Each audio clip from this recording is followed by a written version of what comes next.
Good change of pace from Brett Lee. That's a sure one. It's hit him.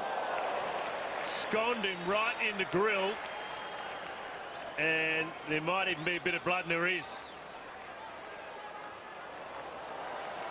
Yeah, that's nasty. That's copped him in the nose, and that doesn't look good at all. So Brett Lee's bowled the short one. I don't know whether it's gone between the grill and the peak of the helmet, or it's just smashed the grill onto his nose, but he's in trouble there, unfortunately. Martin Love, the physio for Queensland. Oh, that's gone straight through. That's got through the grill, straight on the nose. And, oh, gee, that's a nasty blow. Gee, that's ugly. That is really ugly, and hopefully the ball may have hit the grill to take a bit of that impact off it, because Brett Lee, close to 140 kilometres an hour into the top of the nose, as hard as nails, Brendon McCullum. Yeah, it split him right open there on the bridge of the nose. So he'll have to go off for sure. We'll get that stitched up.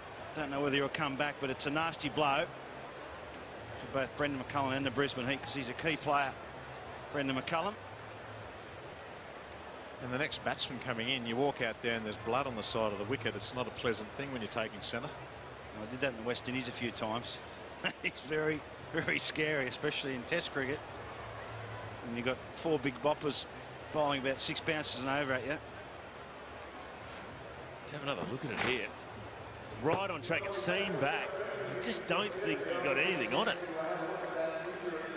It didn't knock him down, but you can see Brett Lee just straight away signalling to the dressing room, and that's straight in. Well, that's ugly. Yeah, it bounced a bit more than he would have thought. There's no doubt about it. It was short, but I don't think McCullum thought it bounced that much. Obviously, he played underneath it. It was a bit quicker as well, skidded on. Here's what Brendon McCullum saw. Half a second to make up his mind, and he didn't make it up quick enough. And that's what we talk about when we say the ball gets big on you. That's exactly how it looks. Well, I always made sure my grill covered up, you know, the ball, that it couldn't get between my grill and my peak, because my hooter was big enough. I had to cover it. Didn't want a gap there. Well, that's not going to stop bleeding. That's the issue.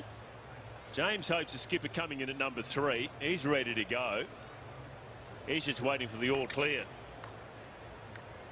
Well, they've got to take him off or get on with the game, don't you? You can't keep holding up the game. So I think the umpires will make a decision in a second. Well, I think the decision's pretty clear cut, isn't it? He's got to go and have a spell. Yeah, I think you're right. It ain't going to stop bleeding. And he is. He's going off, Brendon McCullum. I tell you, he's a tough little rooster, because I reckon that ball hit flush. I don't know whether it caught any of the helmet, and it's hitting flush on the nose and didn't flinch. Well, the irony is he's played 2 test matches the last 2 weeks on fast, bouncy pitches. Hasn't been hit. He comes out to a T20 game in the SCG on a flat wicket and gets cleaned up. He can come back on. That is the good sign for the Brisbane Heat. Making his way off the ground, Brendon McCullum. Ball not out. It's the one boundary for him. He faced 8 deliveries. And I reckon it's just a surprise delivery from Brett Lee.